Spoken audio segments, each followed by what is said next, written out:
sommes aujourd'hui réunis au niveau du Sénégal pour parler, échanger avec des acteurs qui interviennent dans le cadre de la prise en charge des victimes de violences basées sur le genre. Pourquoi la CEDEAO a pris cette initiative?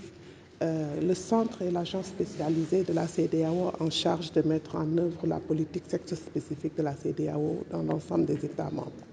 Dans le cadre de ces prérogatives, il a été jugé nécessaire de travailler sur ces questions de violation basées sur le genre.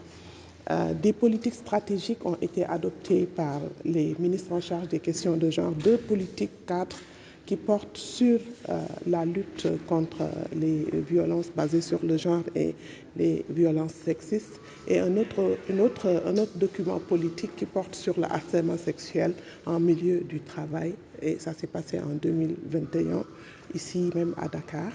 À la suite de l'adoption de ces 2 documents, les documents ont été portés à un niveau très élevé au niveau des chefs d'État qui l'ont adopté. La CEDEAO a ensuite travaillé sur un plan d'action pour la mise en œuvre effective de ces politiques et stratégies.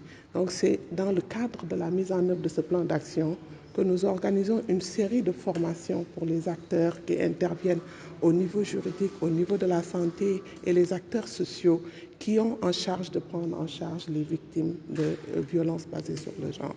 Pourquoi une telle campagne? C'est pour arriver à mettre fin aux violences basées sur le genre dans l'espace CEDEAO.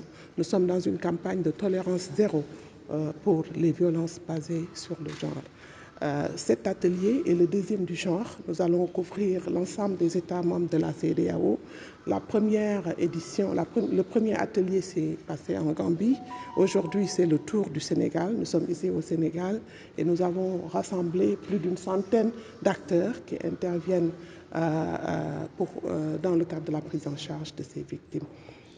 L'atelier va durer 3 jours et au sortir de l'atelier, nous voulons élaborer en collaboration avec le ministère de la Femme une feuille de route, je dirais même un tableau de bord qui va nous permettre de mesurer les efforts qui sont effectués dans le cadre de la prise en charge des violences basées sur le genre ici au Sénégal. C'est un pays qui fait énormément d'efforts dans la prise en charge des victimes. Il y a des documents politiques, des documents cadres qui encadrent la prise en charge des victimes.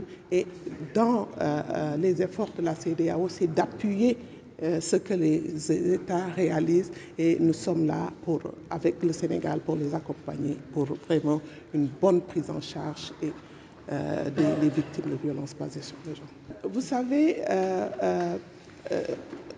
ce n'est pas très ambitieux parce que nous avons aujourd'hui des outils qui nous permettent d'atteindre cet objectif.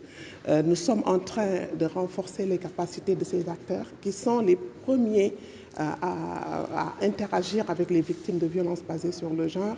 Et l'État du Sénégal a mis en place une stratégie qui va nous permettre d'atteindre cet objectif.